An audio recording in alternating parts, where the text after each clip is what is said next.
スタジオ3万 I've never seen a diarrhea-ridden hamster. And there's the clip for the beginning of the show.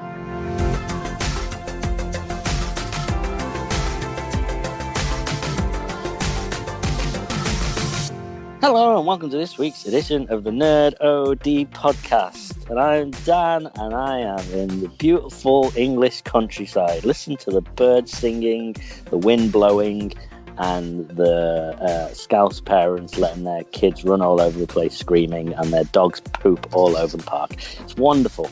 How are you, Reg? I'm all right. I'm in the lovely Welsh house. True. With no dogs pooping. Hamsters no dogs pooping, maybe. Yeah. Like, literally, how much poops do hamsters poop? They poop a lot of poop. They do, but they're tiny, tiny, tiny little, like, pellets that, you know, my problem with dogs particularly would be that their poops can get messy and you've still got to deal with it. Whereas I've never seen a diarrhea-ridden hamster. And there's the clip for the beginning of the show. Glad it came so early. It's nice. But yeah, I've had two hamsters. I'm not by any means a hamster expert, but I just think their diet means that they're just these solid little balls of poop that don't really mess up or stick to anything. It's great. It's just irritating though because you let them out every night in the ball so you can have a proper little rag around in the ball and whatnot, and then I'll just be walking around and I'm just like, fucking hell, he's literally just pooped through the ball. Yeah, holes. All the little slots. They're everywhere, and I'm like, oh my god, this is getting annoying now. I can imagine.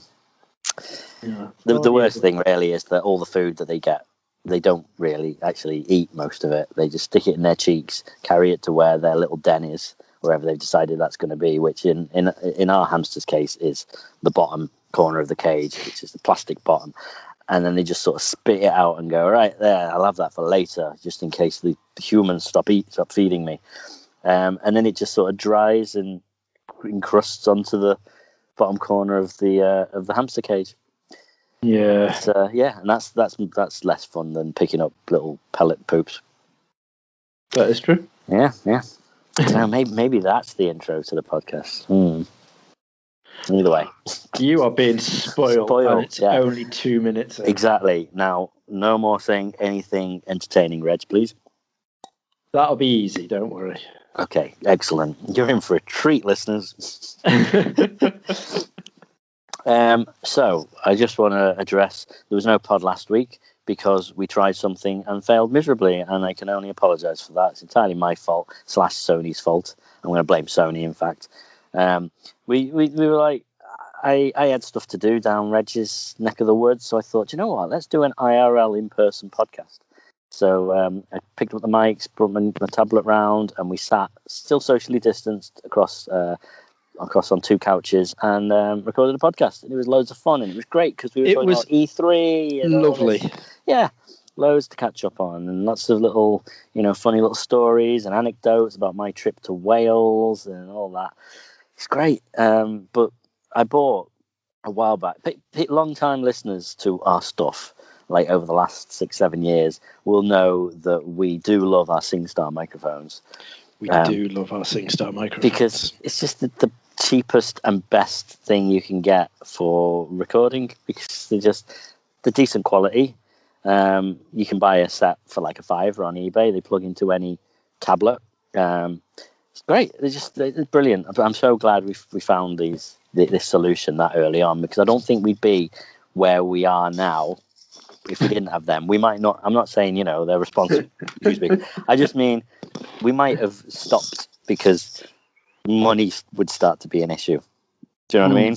In terms of, we need to invest in these mics, we need to get this equipment, we need to record a mixer, all that sort of stuff. So I've always wanted to try the wireless SingStar microphones because it's the same basic setup. So I found a set for a tenner in the local CEX. Do you say CEX or do you say Sex?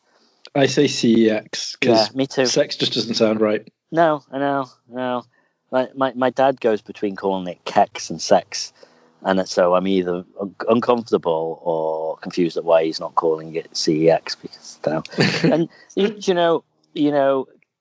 cast generators, which is, I don't know whether it's outside the Northwest, but it's a second-hand goods place.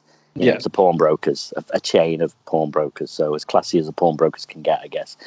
They're starting to change their name to CGX. What? And in a town near us where there is a CEX and a cast generator next to us, there's a CEX, and right next door is a CGX. Well, that's going to get irritating, isn't it? Absolutely. I'm curious whether they've got any links other than the CGX. Cast generators just going, let's just try this out. See if we can confuse the locals. Which is probably the case if I mentioned the name of the town, but I won't just in case. Anywho, where was I? Yeah, so we recorded this podcast on these mics, and it was brilliant. Like, having a solid microphone in your hand after all this time was great. A really good feel, nice build. Got a new tablet which worked great, and I could see all the bars going, and it's recording, and it did record.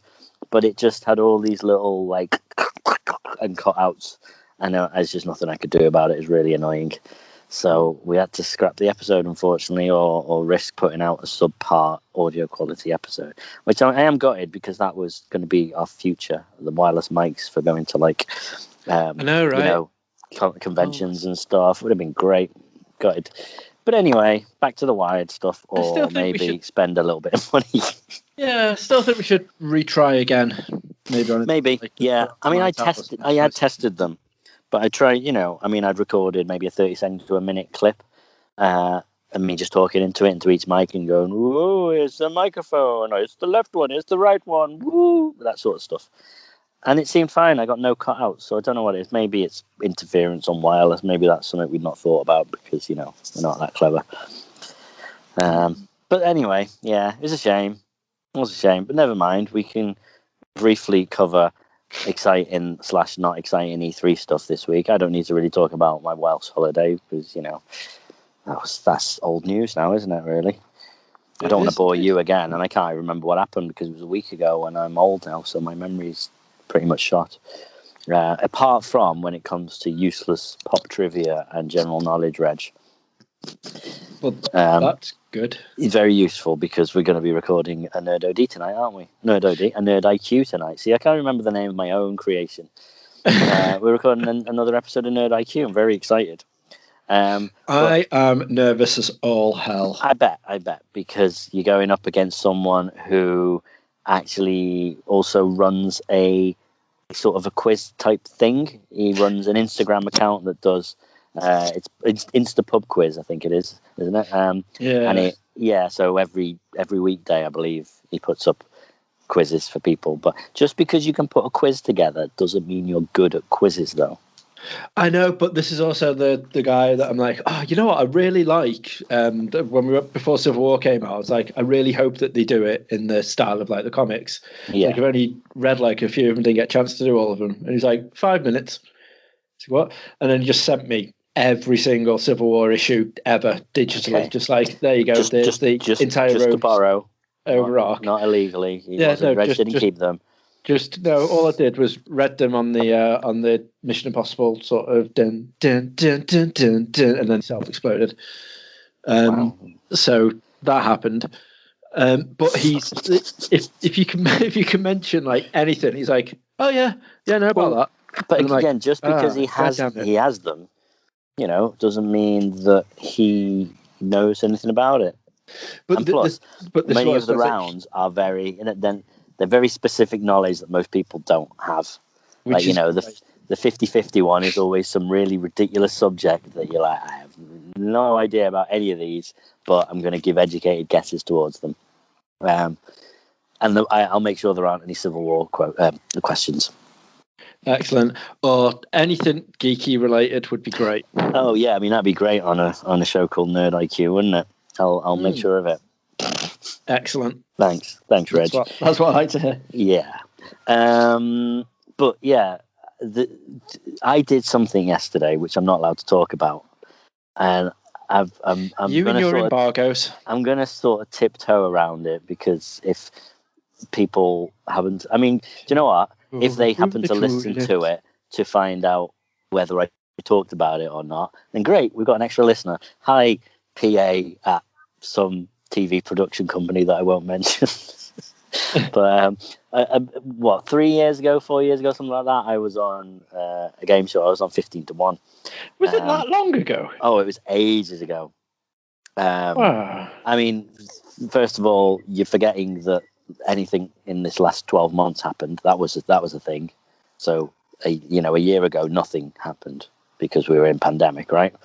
I know you've written off that entire year and ignored that it ever happened, but it happened. So we're already a year ago, and then it was probably about 9 months before that the show actually aired. But it was more than a year between recording and air. It was crazy. They were filming season 15, I believe. That's what I was on for 15 to 1. And, no, maybe it wasn't. That just sounds like I'm confusing the name. Either way, whatever series it was, let's say it was 15, they hadn't even aired season 14 yet. So I had to wait for all that to be on. And then But anyway, it took ages. And the frustrating thing is they say you can't be on or record any other game shows. Like I'm just going to go around and do every single game show, but I'm not allowed to do any other game shows until it's aired. And they said the reason for that is because there's all these folk tales of people who you turn on the TV and watch a game show and this person's on it, and then they change the channel and they're also on that game show, and they change the channel and they're on another game show. And it's just like, we can't have that. It's not like we discuss with the other people. It's just an unwritten rule that we all just adhere to. We make sure that you don't do any others at the same time. Which it means then that you can only really be on one every 9 months to a year, because they do film these quite a bit in advance. There was a guy who happened to be on this show that I did that I won't name, who'd been on 11 other game shows. Wow. Yeah. So, I mean, that must be over the course of 10 to 15 years. Or he just doesn't care. He just, no, I'm not on anything else. No, nothing. Just did it all. But, yeah.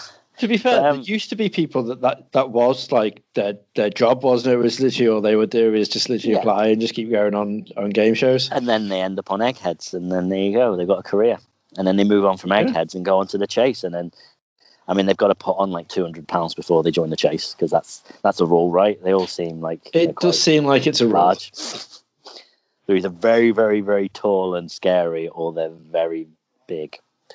It's to carry the big, massive weight of their brain. Fair enough. Maybe that's it. That is exactly it. That's the nicest way to say it. Maybe one day I'll be up there with the Beast. What would my nickname be? What would your nickname be? Okay, I'm going to ask you again at the end of the podcast before we sign off. Okay. Because I don't want to be sat here in silence while you try and think of something funny.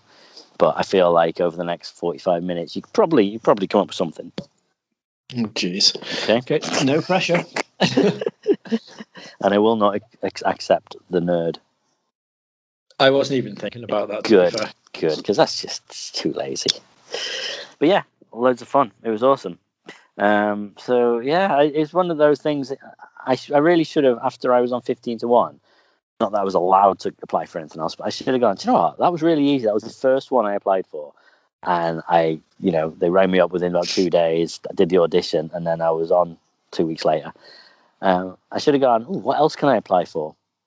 But I didn't. And then it was about a month ago, maybe, and I was just sat there. In fact, I turned on normal TV, which I never do. I can't think of the last time I watched normal TV and not streaming. And there was some game show on, and I was just like, yeah, I could do better than that guy. I was like, I probably should do better than that guy. I've got no job. How else am I going to get money? Let me go on some game shows. So I entered a bunch of game shows, and they were the first people to call me. So I was like, yeah, you got a deal. Clearly no talent when you see it. It must be that way. But other than that, I can't really say anything about it. Nothing that would give away anything behind the scenes info. Nothing that would say what I was on. Nothing that would say whether I won or not, whether I did well, whether I did poorly. But yeah, I wanted to talk a little bit, and I feel like that's enough. Anyway, that's all I have to say about that. Although afterwards, I did happen to meet IRL. I met one member of the Nerd OD team last week when we attempted to pod. I met the other two in person. It was great. It was like, oh, there we go. It's like a little reunion. And now next week we'll go back to talking over Skype. Yay! I know I've not seen Sean for a while, but I've not seen Dave for a very long time. Yeah. So it'd be nice for us to also have a catch up at some point. It would. Well, we'll get back into our Nerdo D&D / Roll-in-One, our D&D playthrough very soon, I think. Yeah. We've got one more episode of Alien RPG to go up, which honestly, if you haven't listened to it, like I understand people giving the D&D one a miss if I'm not into D&D. The Alien one is so good. It's like if someone far less talented than Ridley Scott made an Alien movie and wrote a script and whatnot, but it was still kind of entertaining. It was like on a really cheesy, low budget B movie quality. That is our playthrough of Alien RPG because we're not the best actors, guys. It's really good, but it is. It's in the same way that Sharknado and The Room and things like that are entertaining because it's just so hugely bad. But we are like, we've got our characters and we are absolutely playing them like to the best of our abilities, and it's so good. It is really entertaining. It's so tense. It is genuinely like a movie, like an Alien movie. Yeah, it's so much fun. It's nice having the characters written out for you and knowing like this is something your character knows that no one else knows. So you have an ultimate goal that no one else knows about, and you're not allowed to announce it, but you've got to slyly work towards it. It's so much fun. Yeah, it was. So yeah, go and listen to that. Definitely go and listen to that. I would highly recommend it. But anyway, Reg, how's things? Yeah, things are all right with me.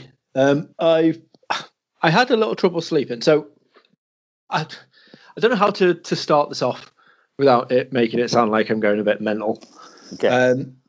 So Oliver at the minute, he usually has these sleep patterns where he will sleep solidly for like 2 weeks, then have like 1 week where it's just like, I won't get out of bed, but I'm just going to make a load of noise. Okay. So you guys can't sleep, and then I'll go to sleep. And then 1 week where it's just like, he knows when we're about to go to bed, and he's like, hey guys, one of you stays downstairs. Let's play the game of which one it is with me, while I just dick about and do whatever I want to fucking do because I'm a 2-year-old that doesn't need to abide by rules, apparently. And 90% of the time, to me, this stays downstairs because Ash works in a customer-facing role.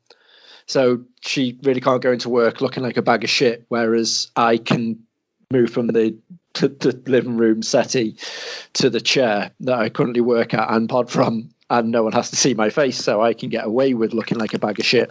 Yeah, fair enough. So 90% of the time it's me that stays up and just lives on coffee and caffeine.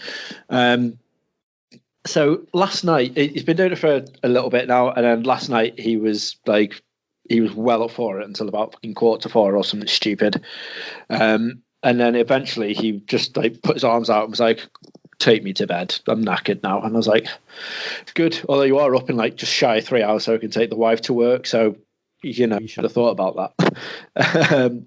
So I took him upstairs and I put him in his bed. And he has this thing where I'm like, Mum's asleep, so don't kick off when you get in bed. And he's like, uh-huh. And he'll go, shh, and put his like finger to his lips to be like, shh. And then when I got into his room last night, he literally looked at the door and then went, shh. I was like, yes, Mummy's sleeping. Shh. And then I closed the door and they came downstairs.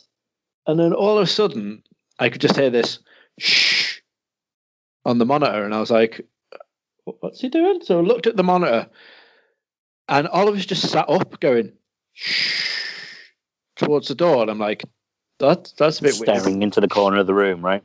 Yeah, so I'm just like, well, he's just like staring at the door, but because it's a night vision, do you know how like eyes just light up and stuff? Green. Really fucking creepy. And I'm like, okay, that's cool. I'm just going to tidy up all the toys that you've just like threw out because when it's that time of night and he's just like, I'm really tired but really energetic, so I'm just going to not play with anything but just cause chaos. So everything gets pulled out, everything. And then he gets out like the Mr. Potato Heads, and he's got like all the different variations of them.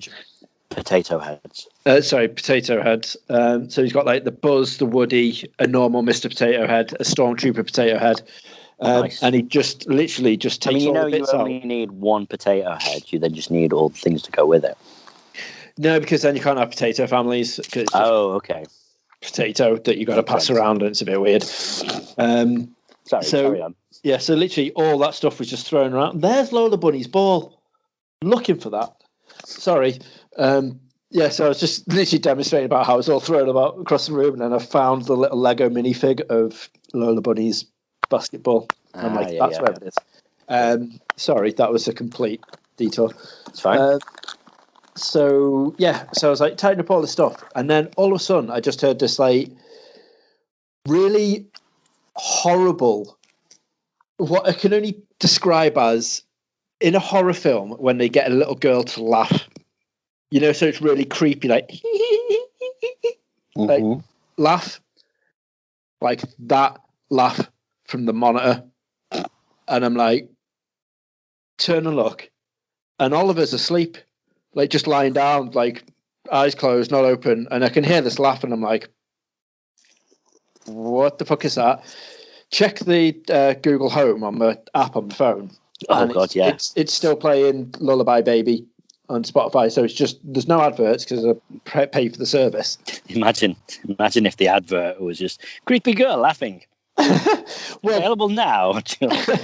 I'll go into something similar to that in a minute. So I was just like, right, okay, and then all of a sudden Oliver just sat up and went, shh, and then went back to sleep again. And I'm just sat there staring at this monitor, and I just fucking start sweating. And I'm like, okay, shit. Well, Reg didn't need to sleep tonight. What the fuck? And I'm just like carrying this monitor around, just like, do I go into his room and be like, hey, a creepy little girl, do you want to leave Oliver alone and just like let him sleep and crack on? The power of Christ compels you. Or what? And then I'm like, interesting. How long has she been in there for? Because it used to be obviously the pod room before then. So did she just sit up and listen to our pods before Oliver was there? And like, imagine. And that's why she's angry now. Because it's no longer the pod room. Yeah, exactly. It could be. Because I came round last week and we recorded a pod in a completely different room. She was like, look, I could deal with the fact that there's a pandemic. I understand the concept of pandemics and they can't be in the same place. But now they're allowed in the same house and they refuse to use my room. Could you imagine if that's what? Because they always say that. So just before I go into this bit. So we were, when me and Ash moved into the house, because I haven't told Ash this yet. And I don't think I want to. No, there's no need. To be fair, I'm just going to wait to see if anything happens again. And then I might have to be like, babe, there's a lot of creepy girls going on in Oliver's room. And there's multiple. There's only one. Well, there's one at the minute, I think. There might be more. There might be less. I genuinely don't know. If it's just the lack of sleep that's just making me think I can hear crazy shit going on. Because the other thing, going back before what I was going to say before that, moving on to what you were saying about the Google Home. So I can't, if it's not is it the Conjuring or is it the one with the doll Annabelle? Annabelle, yeah. Annabelle the doll. So Spotify, despite the fact that 98% to 99% of Spotify's fucking usage in our home is Lullaby Baby. Spotify. Yeah, okay. Does nothing else apart from just play lullabies. That's it. That's all it has to fucking do. But because it's attached to my profile and we talk about lots of different things opening up and coming up and whatnot on obviously devices that are attached to fucking Facebook and Google and whatnot, it's like, okay, so Reg likes to talk about horror films. Let's put adverts out for horror films. So we'll be asleep, and then all of a sudden it'll go from like to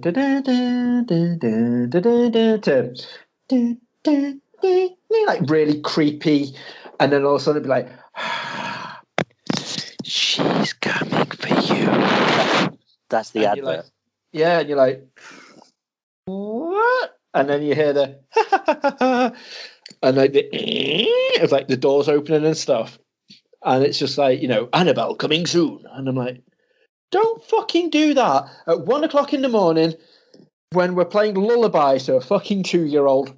And you know what playlist we are playing. If it was, like Reg's playlist of partiness or something, then yes. Reg's Let's Get Sexy playlist. Yeah, fine. Anything that has... Well, even then, you don't want to spoil the mood with some creepy child whispering at you. So another clip. Told you, Reg. Less of the comedy. So we were... Yeah, so I was like, right, okay, that's when I decided to stop using free Spotify and have to pay for the service. Then there you go. It worked, Reg. It worked. So it did work, because the thing is, like, he slept through them all, but I didn't. And this is the annoying thing, because he was used to hearing creepy girls and shit in his bedroom, obviously. So he's like, it's fine. She's just like, it's just Judy. Yeah, it's fine. Whatever. But then there'll be the ones for like when Jack Reacher Series 2 was coming out or whatever it was, and it was just like you'd be asleep and all of a sudden you just hear like massive explosions and you wake up shitting yourself because you're like, what the fuck's going on? And it's just an advert for Jack Reacher.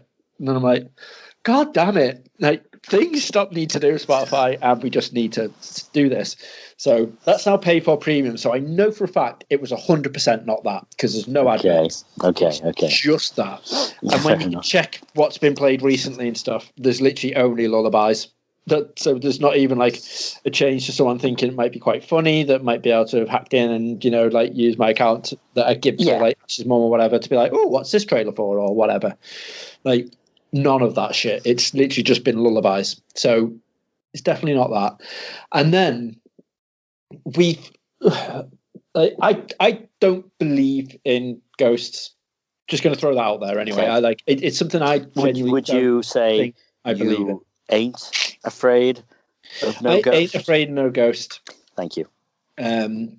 So it's been really weird because Ash is massively into what used to watch on, like Most Haunted and all that sort of stuff. And you can see like the orbs flying around and she's like, oh, the orbs are specters and stuff. And then she was like, yeah, Oliver's got loads of orbs in his room.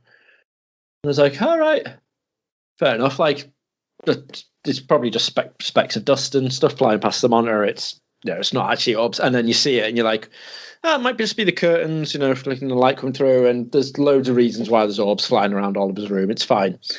But when we changed over the games room, God bless games room / pod room to the nursery, we were decorating literally the wallpaper, to paint the wallpaper.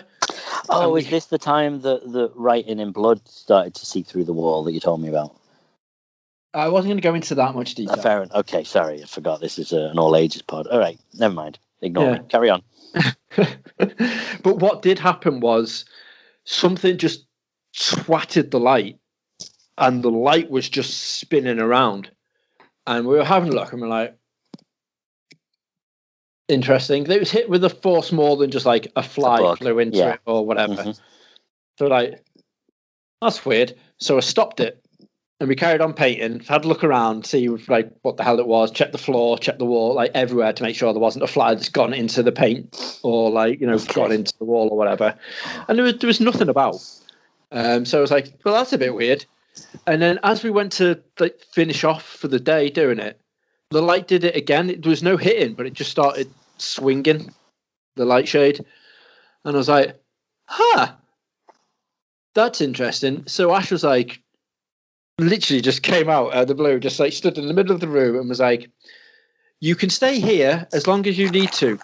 We genuinely don't mind. As long as you don't hurt, as long as you don't hurt Oliver or disturb Oliver or do anything to cause him harm, we're all good. But Reg's is fair game. Reg's a sleeping pad. But Reg is, if anything, just go for Reg. It's fine. So literally, she finished saying that, and the light shade stopped fucking swinging, and she was like, "Right, okay, I'm glad we have an agreement." And she just left the room, and I was just stood there like, what the fuck just happened? Yeah. Like it's the most normal thing in the world. Yeah. Like even if you believe in ghosts, that's like, oh yeah, I do this every Tuesday. Yeah. This isn't like I've heard about this, I believe in this. Oh wow, it's happening to me. It was just like she was literally just like, job done. Yep. You know, they're happy as long as they're happy. And I'm like, right, do ghosts just stay in the one room, or do they like, you know, come into our room and watch us sleep? Like, do they come downstairs and watch like me?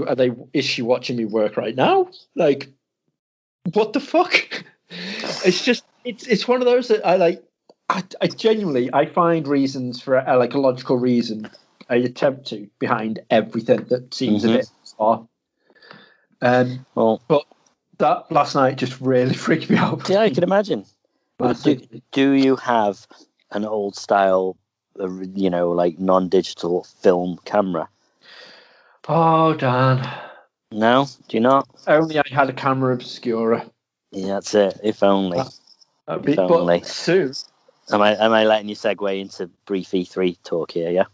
Well, let's just talk about. I was going to say, let's just talk about anything else apart from ghosts. But the only one thing I want to fucking talk about. Yeah. Probably the one thing out of the you know, this huge multi-million-dollar series of presentations, and specifically the Nintendo one where they showed everyone like, look how amazing Breath of the Wild 2 is going to be. Look, we got clouds now. Whoa, and there's a Tekken character that's going to be in Smash Brothers. Whoa, no way. There's another WarioWare. That is a whoa. That's not sarcastic. Whoa, no way. Because I'm very excited because I really love WarioWare. And look, there's a Game & Watch with the two Zeldas. One of them's going to be in black and white, even though it's color screen. But look, it's going to be great.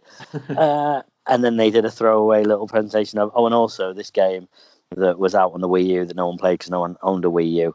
We're going to be bringing it to the Switch and everything else. Yeah, mainly and everything else. Yeah. Just don't tell anyone. Yeah. I'm surprised they didn't crop that out, though. So we're talking about, it's Project Zero is the series that, our part of the world knows it as. Mm-hmm. But it's Fatal Frame. It was Fatal Frame in America. It was Fatal Frame over in America, right? In Japan. Okay. So they've kept it as Fatal Frame now, and it's the iteration that was on the Wii U originally. So you would use the Wii U pad to move, use it like a camera and the screen. Because the point of Fatal Frame / Project Zero is you take photos of ghosts to kill them. So it's not like, oh look, there's a Snorlax and you take a photo like Pokemon Snap. It is right. I was like, what have you been playing? There is a ghost. There is a ghost in here. I can't see it. Let me get the camera out. Oh god, there's the ghost. I need to keep looking at it. I can't run away from it. I need to keep looking at it so I can take this photo, and it takes a little while. So it's the tension is in facing the dreaded fear of the ghost that's coming to kill you.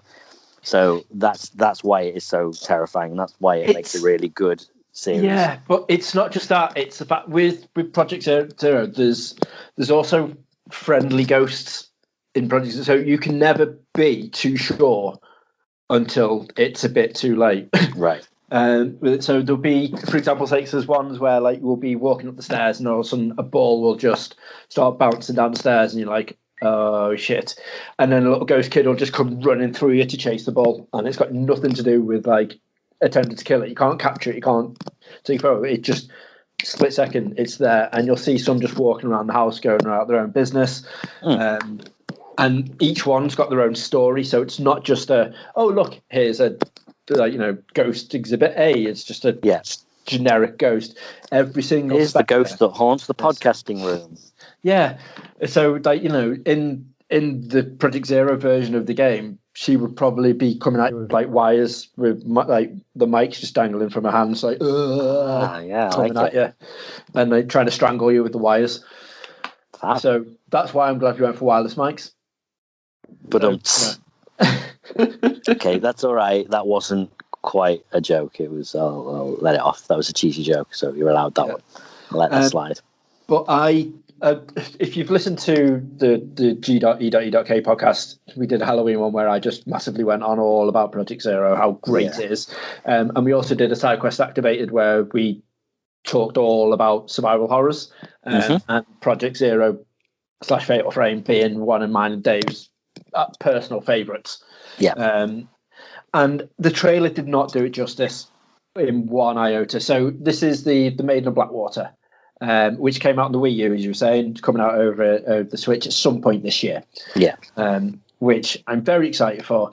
And if they shown the trailer like the original Wii U trailer, where it was just like, here's the game, and this is how cool it's going to look. Like, this is what you're going to be doing. This is what the story's based around, and this is this is sort of what the ghost will look like coming at you, and this is what the style of the gameplay is going to be.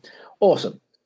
What this one did was, do you remember that game that you never really heard about because this was the second one to come to the Nintendo Wii U? The first one was only in Japan. Second one came out over here as well, but only on digital front. Apart from a collector's edition, which is very pricey now, because I was looking at it the other day. It's like 350 quid or something to get the limited edition one that's got like an art book and stuff with it, which I really, really want, but I can't warrant 350 quid on it. So they basically just shown us like, this is what it looked like on the Wii U. And for like a split second to be like, oh, look, and here it is now with enhanced visuals. I'm like, awesome. But then it's like, to show off the sexy unlockable costumes you can have. And I'm like, why? I'm like, there's people now are going like, oh, this will be quite good. Oh, right, no, it's just a pervy game. I'm like, no, it's not. It really isn't. You'll probably unlock then once you complete the game. And then it's down to you if you want to play through it again with her wearing a shorter skirt or like an open top. That's fine. I will always stick with the original outfits because, you know, it's not the first time they've done this. No. And it just detracts away from the yeah, absolutely. Exactly. It's a more extreme version of, I often don't alter my character in RPGs, even though you can, because it's sort of, they've designed this character and they've built the whole game around it. So why would you change it? It often doesn't quite fit in as well. Like when I play Mass Effect, any of the Mass Effect to be fair, but Mass Effect Andromeda, I remember playing around for a good 10 minutes and looking at all the different things I could do and the changes and like, oh, I can put a scar on their face and whatever. And I'm like, no, I'll just stick with the original one because that's what it's all designed around. And then if I like it that much, I can buy a pop vinyl figure of that character, but I can't buy one of my character. You know what I mean? Yeah. So I get why. I mean, why you want to play it as the original. That would still be my ethos, even before thinking about like, oh look, you can put her in a tartan skirt. I mean, thankfully, in Project Zero 1 and 3, your main protagonist is in a little tartan skirt. Fair enough. Yeah, I kind of knew that. I think. But no, it's not little. It goes down to her knees. So don't worry. It's not like it's a sexy thing. It's a uniform. No. It's a Nozomi style outfit, isn't it? Yeah. Yeah. From Shenmue. Yeah. Yeah. See, I didn't even have to mention it. No, Sega at E3. Well, Sega don't own the property anymore, do they? Yes. It's just they just lent the rights for to Yu Suzuki so he could actually do Shenmue 3. They still own the IP, which is why instead of releasing games, they're releasing plastic ducks. Which I'm still all for. I'm massively still good with that. I would still love to have a Shenmue 4. Yeah, true. Yeah, we talked briefly last week again about in terms of E3. We talked about the Microsoft / Bethesda presentation and how everything was like, and it's coming day one to Game Pass, which is just insane, really, when you think about like all these amazing games everyone's just going to be able to play straight away for this subscription. To the point where I'm thinking of getting myself full.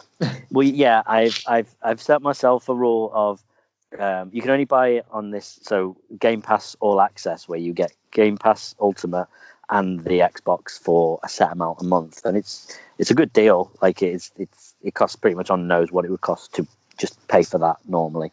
So, you know, you can have like 29 quid coming out of your bank instead of 450 quid. You know, I've sort of been looking into it, looking at backwards compatibility. A bit gutted that I can't play, I still can't play Jet Set Radio Future. You know, it almost would have sold it. If they'd have said, yes, this is backwards compatible, I might have gone, right, sold. So I'm still dying to play that game. I do have my old Xbox at my dad's, so maybe one day. But yeah, a few games that I was sort of disappointed that there's no backwards compatibility. Even like the Orange Box. Portal 2 is. Portal Still Alive is. But the Orange Box isn't. Which is a bit annoying. So no Half-Life 2 and Episode 1 and 2. Things like that. But anywho, my point was that, yeah, they announced all these amazing new Bethesda games, and like it's going to be, like what's the Starfield? Is it? What's the which I mean looks amazing. They're just pitching it as Skyrim in space, which that's going to sell it to most people alone. Exactly. I did want to talk a little bit about. So we've got. Have you seen the Lost Judgment trailer for the new one, the Yakuza series, the spin-off from that, where you can play on a playable Master System? Oh, right, really? Awesome. Yeah. Well, no. So, okay. So it's Judgment. It's the sequel to Judgment, Judge Eyes 2 or whatever.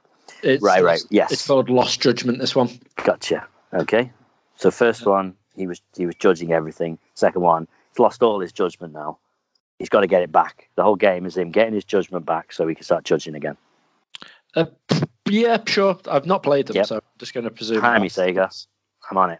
Yeah, you can now play on the Master System. Apparently, they show 2 games on it. One is Alex Kidd, Miracle World, Alex Kidd. And the second one is Penguin Land, which over in Japan is Doki Doki Penguin Land Ucha Daboken, which I probably pronounced completely inaccurately. Well, at least you tried. I mean, you didn't have to. But well done. But yeah, so it's one of those. It's Team. Is it? What's the name of the? Is it Team Sonic? They've got something to do with Yakuza though, right? I don't think so. I don't know whether it was the split off of one of them, but fair enough. Yeah, I mean, I get Alex Kidd. I'm almost surprised there isn't a Sonic game, but I guess they know they can sell that separately for like $4.99. And it's also built into the Master System too, Alex Kidd, which is the one that he's playing on. Oh no, that's what I mean. I get that Alex the Kid, but Penguin Land must be some rights issue that they're like, yeah, that's the easy cheap one. Let's put that in. Yeah, I think also what they're going to be doing, hopefully, is because they had loads, because it's very similar to like obviously the Shenmue stuff, where you can in Shenmue go around and play all the arcade games, which you can do in Yakuza because it went down really well. In this, obviously, they're showing off now. You can do it at home. So I'm just wondering now if you're going to be able to either unlock, win, or buy new games to play in your Master System and do it that way through. That would be awesome. You probably would be able to buy the Sonic games because they're giving them away for free on everything, aren't they, at the minute? So they probably will just stick it in that. True. Yeah. I mean, that's better than collecting cards so you can make bikini-clad women wrestle with like bug masks on and things like that. I've still only played the first Yakuza, but I was just like, yeah, fair enough. I'm going to go through this mini game side story just so I can beat this professor guy who's this little kid in a lab coat who teaches you how to play this bug battle game. It's just so bad. Well, at the same time, I've no problem playing Dead or Alive, or DOA X or anything like that. But I'm just like, yeah, this is a bit weird.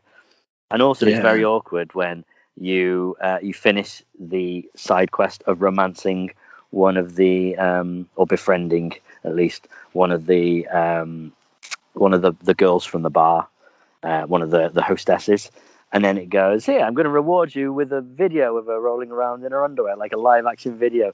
So I'm sat on the couch playing Yakuza.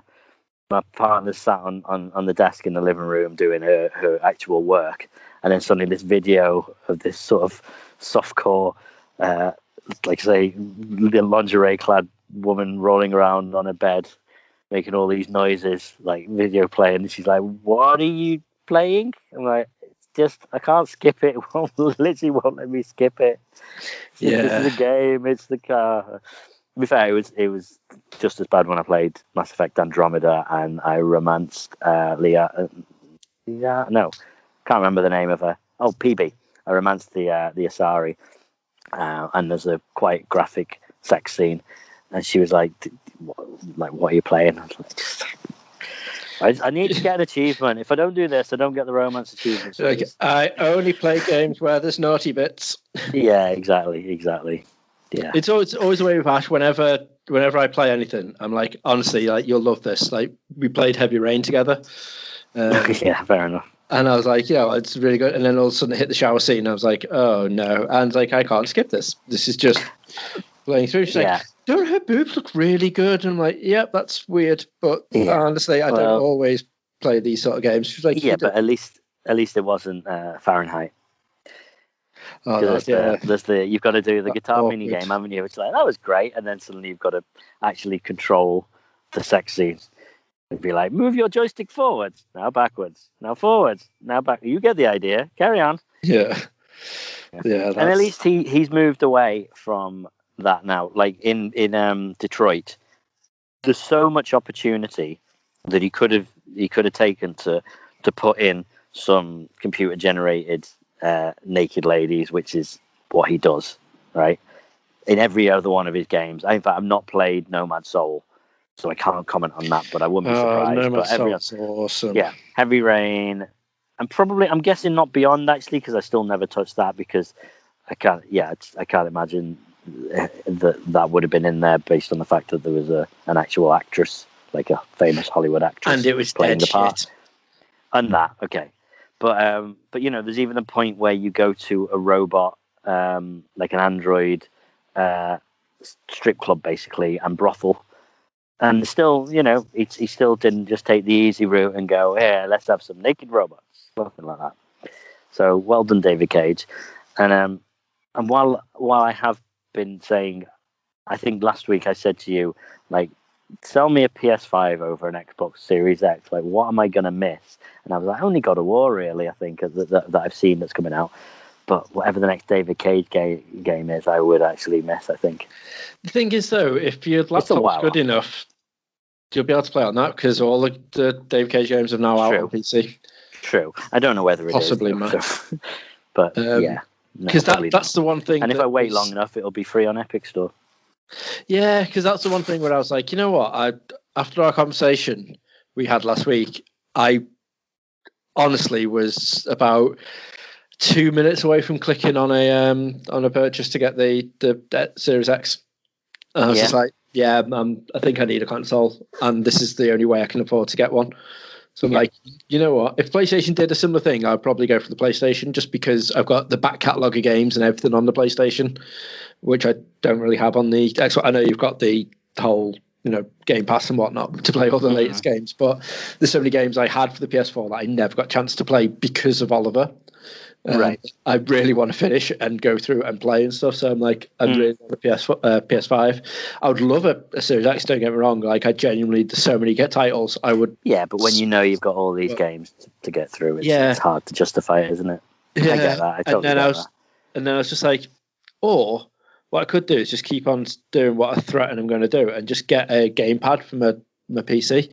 Like my laptop is amazingly good spec'd. So I can play most AAA titles on my laptop, and I can hook it up to the TV, play it on the TV if I really want to, and I can do the PC Game Pass, so I can still play like Forza and all that sort of stuff on my laptop. So I'm like, don't actually need an Xbox, so I'll just do that instead.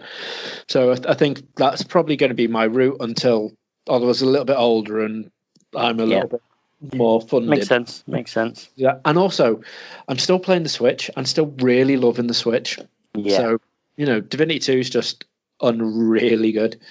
So I just Oh, do you know what we did sort of mention, and it's worth mentioning again, but the lack of a new Switch model getting announced. So we talked about news that meant there is no news, but it was really weird. Like I was on Reddit and following, or well, not necessarily following, but read a couple of the threads where there was all these little leaks of it probably is going to be announced as an improved model come E3 of the Switch. And it seemed like, I know there's always rumors, but it seemed like it was really leading up towards it, and it was almost certain, and then it didn't happen. Whether they still have it that they're going to announce another time, but I feel like obviously whatever the improvement would be, better screen, better battery, things like that, no Joy-Con drift maybe. It's really tough to to sort of justify not having then a brand new from scratch model of the Switch the longer they leave this. Because we're about, 4 or 5 years into the life cycle of it. And a standard is about 8. Then they tend to then move on to something new. It's just, I feel like if it's not this year and it moves on to next year, you're getting really close to where they just need to then release a brand new update to the system, not just an improvement, an upgraded version.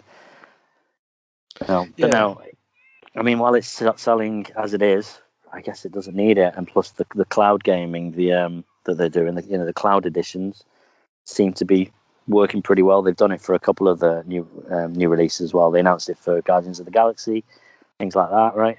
Yeah. So maybe they're just like, we just don't need it. Yeah, I mean, it's like what they spoke to the new head of Nintendo over this and say, like, how come you didn't do it? He's like, there's no reason to as of yet. It's like there's no move with the technology when there's actually terms of that, and also in terms of your engagement and your fun. What we don't want to do is, and it sounded a little bit like they were a bit two-faced in their way of doing it, because they were going, like, you're still buying them, so why would we change it? It was that, and then he was like, well, what we don't want to do is start releasing things on the platform you can't play because you've got the older model of it. And I'm like, you did that with the 3DS though. Yeah. So I'm like, you can't say we don't want to do that to people when you did it to people. You look at the GameCube to the Wii, and then the Wii to the Wii U, and the Wii U to the Switch. So they released, I forget which Zelda it was it Wind Waker maybe? Or what was the one after that? The one on the Twilight Princess, they released on a couple of...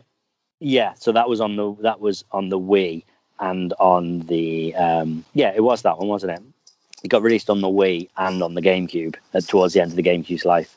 Yeah. And then when the Wii was winding down and they were releasing the Wii U, they released Skyward Sword on both.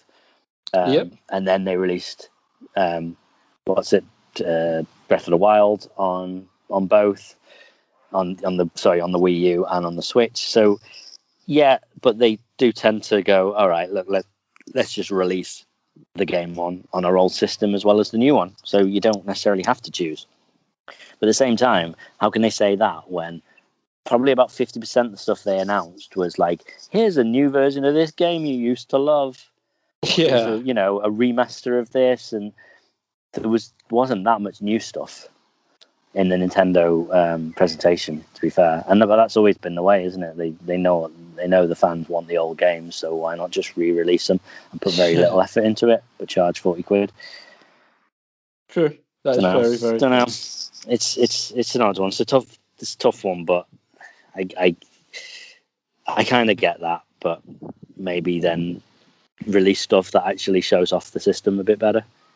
Where's the sequel to Odyssey? Stuff like that. That's true. As I say, they haven't released anything. Yeah, that's the downside at the minute is everything seems so easy to port over to the Switch. It's like, hey, you loved the 3DS and it didn't really sell that well. Well, here's all the 3DS games that were coming out. And like, you don't play on your thing anymore. Like, your Game Boy Advance, so have Advance Wars. Hey, we love this sort of stuff. Exactly. And I'm like, you know what? Yeah, I hate the fact you're doing this, but at the same time, I love the fact you're doing this. So it is a no-win situation, really. Because the minute they turn around and go, oh, you love Golden Sun, great, here's the trilogy, I would be out to buy a Switch.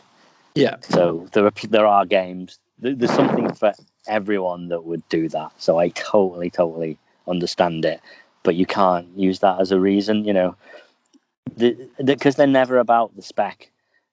They won't ever release something that couldn't be played on older consoles and wouldn't still be amazingly fun. It's the gameplay, isn't it? I get that they're going to be like, Sony are like, look, the new God of War, for example, it's going to make use of everything the PS5 can do. It's going to be too much. We don't want to release a watered-down version on a PS4, even though PS4 God of War from, 4 years ago? Yeah. Amazing. Looks better than some games that got released yesterday. It's really just, does. Absolutely. So, at least with them, they're like, look, we've got this hardware that we want to make the absolute most of. So but Nintendo were never about that, so it doesn't really matter. So, well, that's very true. So all they care about is family fun.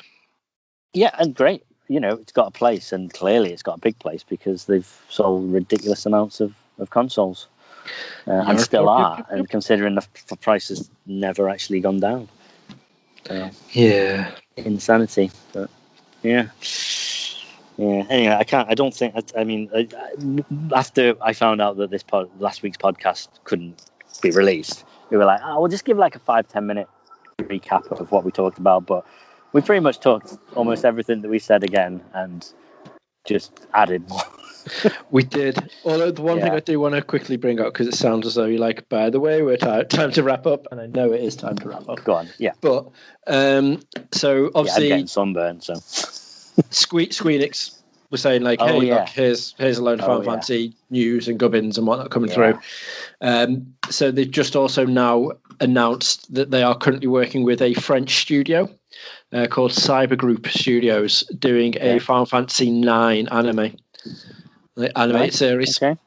So that's in the works. Going to enter production the end of this year. So hopefully we should have it out next year. Weirdly aimed between the ages of 8 to 13.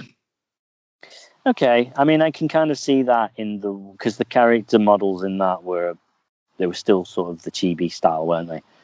Yeah, it's like the story was dark, and when you look at it, the game was aimed at that age as well, and I was like, I really don't get that. But apparently, quite a lot of these series are aimed like that. But when you just hear the age range, I'm like, no, that's not for me.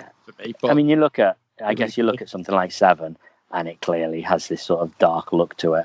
Whereas 9 was a bit more ye olde magical world, wasn't it? So I guess that fits a bit better with it. But I mean, with anime, I don't think the age range ever matters. No. If for 9 to 13-year-old, you're still going to have the Final Fantasy fans who are in their 20s and 30s and late teens that are still going to want to watch it. Just hope as long as they do a good one this time round, because they've done several animated Final Fantasies, and none of them have really been great. And they did a TV show based on the 14 online game. Is it Children of Light or something like that? It's on on Netflix, and it's such a bizarre idea. It's not like set in the game world. It's about a granddad or something, or a dad and their son or daughter. I forget exactly. Sort of bonding over this game. So they're like playing it online, and you'll see them playing online, but then it's mostly live action outside the game with them, learning to reconnect through this game, which is just one massive advert. Yeah, it's a huge advert for it. But it's crazy.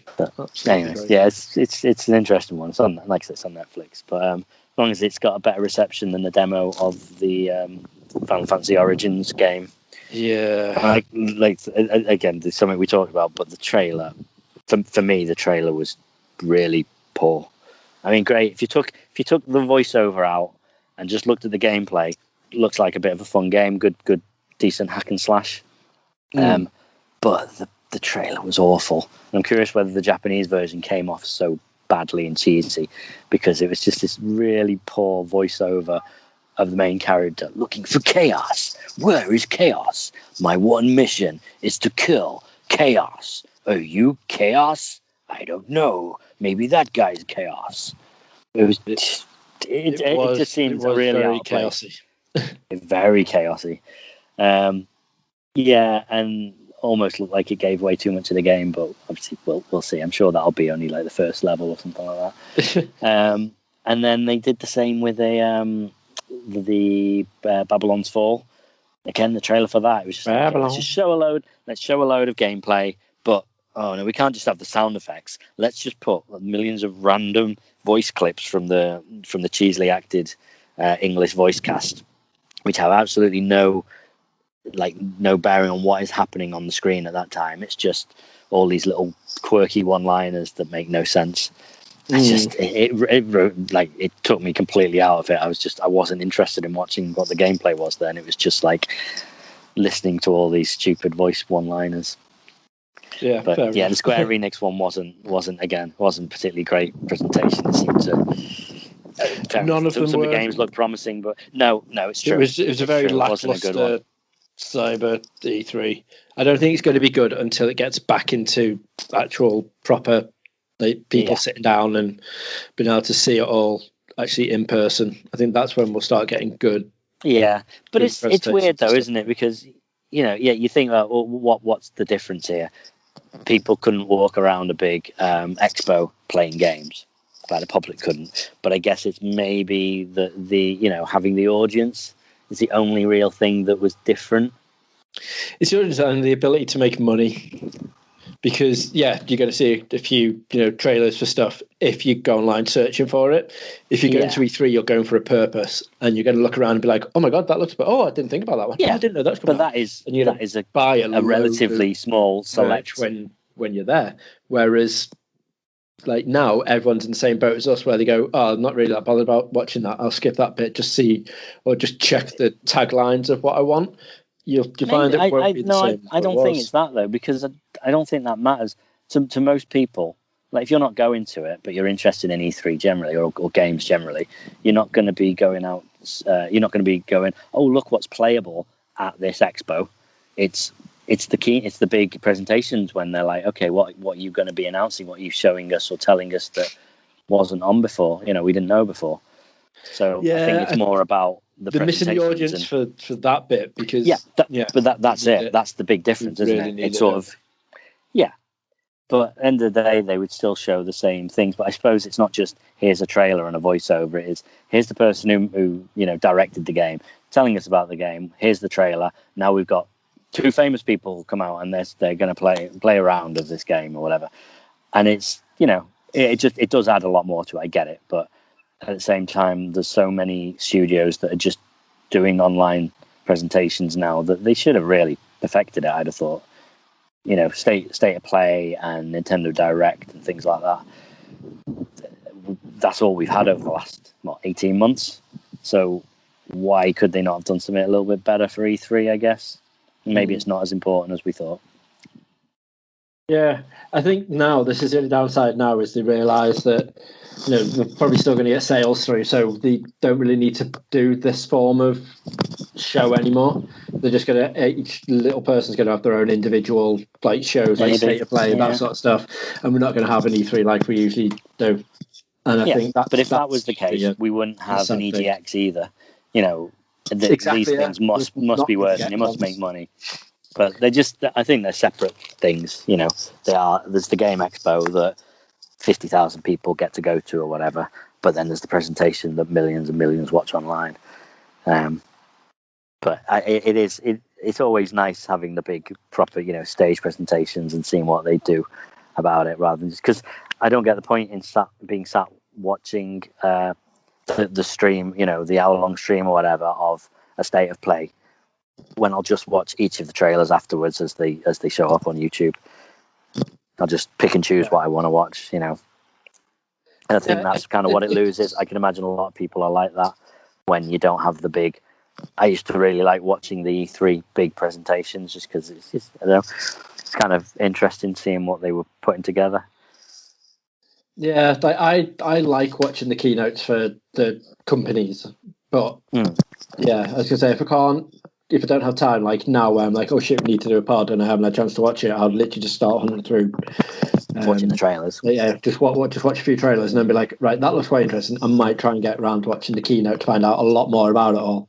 But yeah, 9 times out of 10 I'll do that. The odd time I'll just be like, you know what, let's just see what's coming out. I haven't got time now, and then just see that.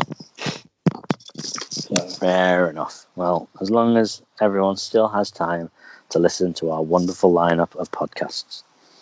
Fingers crossed. Exactly. Right. Well, it's been a pleasure. Indeed, sir.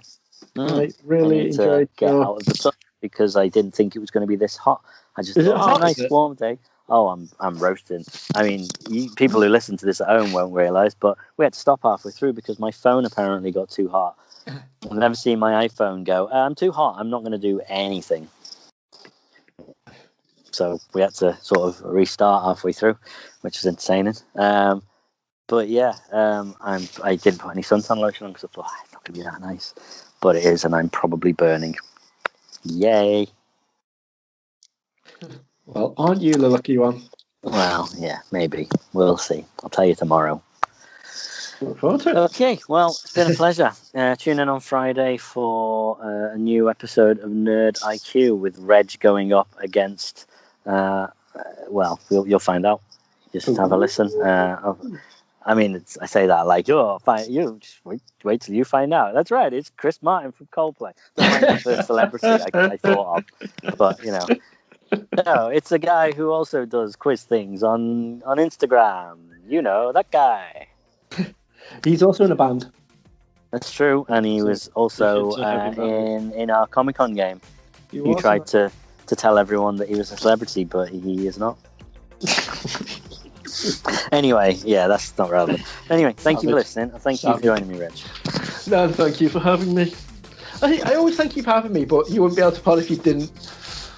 No, I know, and I don't. I know. I'm always like, when I say thank you for joining me, I don't mean thank you for joining me on my show. I just mean thank you for joining me to do this podcast. You could say it, but you don't. You never thank me. I thank you every fucking week. Listen back to what we do. I say thank you for having me every time you say. That's what I mean. It's not about me having you. It's thank you for doing this with me. Thank you for setting it up. Thank you for editing it. Thank you for posting it. Thank you for all the hard work you do, Dan. Yeah. Cool. All right. See you next week. Doodles. Bye.